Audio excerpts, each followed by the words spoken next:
Praise the lord.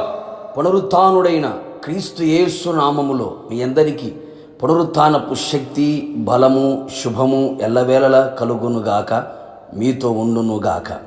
ఈ దినపు యేసయ్య జీవపు మాట 48వ కీర్తన 9వ చరణం. దేవా, మేము నీ ఆలయమందు నీ కృపను ధ్యానించితిమి. దేవుని ఆలయమును ప్రేమించుచు పరిశుద్ధ అలంకారముతో సిద్ధపడి కృతజ్ఞతాస్తుతులతో దేవుని ఆలయములో ప్రవేశించుచున్న నా దేవుని ప్రియులారా, మనమందరము ఆయన పరిశుద్ధ ఆలయములో ప్రవేశించి ఆయన కృపను ధ్యానించేవారమై ఉందము. ఆయన తన పరిశుద్ధ ఆలయములో ఉన్నాడు గనుక ఆయన మన ఎడల చూపుచు ఉన్న శాశ్వతమైన నిత్యమైన ఎడబాయిని ఆయన కృపను గూర్చి తలంచుచు తలపోయిచు ధ్యానించుచు అనంతమైన ఆయన కృపను అనుభవించేవారముగా ఈ ఆత్మీయ జీవితంలో ముందుకు కొనసాగవలెను. ఆయన కృప లేకుండా మనము క్షణమైన బ్రతుకలేము అనే సంగతి గుర్తించాలి. మనము ఏమై ఉన్నామో అది ఆయన కృప వలన మాత్రమే అనే విషయం మరువకు.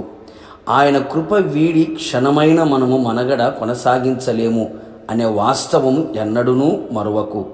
మునుపు దేవునికి దూరస్థులమై, శత్రువైన సాతానుకు బానిసలమై, చీకటి సంబంధులమై, అపవిత్రమైన కార్యక్రమములలో ఉంటూ అవివేకులమై, అక్రమస్తులుగా, అవిశ్వాసులుగా ఉన్న మనలని వెతుక్కుంటూ మన యొద్దకు వచ్చిన ఆయన కృప వాటన్నిటిలో నుండి, ఉగ్రత నుండి, మరణము నుండి, శాపము నుండి మనను రక్షించిన ఆయన కృపను ధ్యానించదము.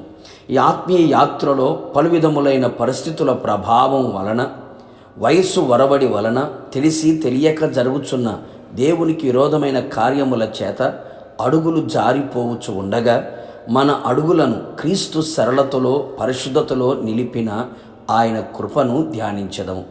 శరీరములో కలిగి ఉన్న ఎన్నో బలహీనతల మధ్యలో నిలిచి ఉండగా ఆయన శక్తి మనలో సంపూర్ణమగునట్లుగా చాలినంత కృపను అనుగ్రహించి మనలను ఎక్కడ బలహీనులు కాకుండా అనుక్షణం బలపరుచుచున్న ఆయన కృపను ధ్యానించదము.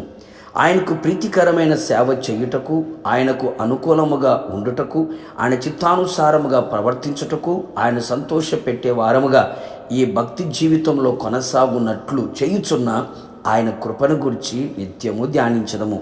కావున నా దేవుని ప్రియులారా, ఆయన సన్నిధిలో దీనులమై, ప్రార్థించే వారమై, ఆయన చేతిలో బలిష్టమైన చేతి క్రింద నిలిచి ఆయన కృపకు పాత్రులమై జీవించుచు, కృప వెంబడి కృపను పొందుచు, కృపలో నిలిచి కృపను అనుభవిస్తూ, కృపలో జయగీతము పాడుకుంటూ మేఘముల మీద వరుడైన యేసయ్య రానై ఉండగా ఆయనను ఎదుర్కొని యుగయుగములు ఆయనతో నివసించదము. ప్రార్థన. కృపా సత్య సంపూర్ణుడైన నా ప్రియ పరలోకపు తండ్రి, నీ పరిశుద్ధమైన పాదములకి స్తుతి స్తోత్రము చెల్లించుచు ఉన్నాం.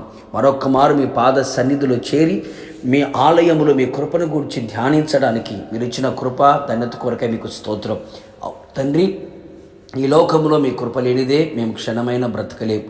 ఈ రోజున ఈ స్థితిలో నిలవబెట్టింది మీ కృప మాత్రమే అని గుర్తిరిగి అనుక్షణం, ప్రతిక్షణం, క్షణక్షణం మీ కృపను గురించి ధ్యానించుచు, కృపలో జయగీతము పాడుకుంటూ, మీ కృపలో నిలిచిన వారమై, మీ కృపలో స్థిరపరచబడిన వారమై, మీ రాకడ సిద్ధపడినట్లుగా తగిన కృపని, అభిషేకాన్ని అనుగ్రహించి మహిమ పొందమని యేసు నామములో అడిగి పొందుకున్నాము తండ్రి, ఆమెన్. నిశ్చయముగా మీరును మీ కుటుంబ సభ్యులందరూ ఆయన ఆలయములో ఆయన కృపను ధ్యానించి ఆయన కృపకు పాత్రులుగా మార్చబడుదురుగాక. God bless you.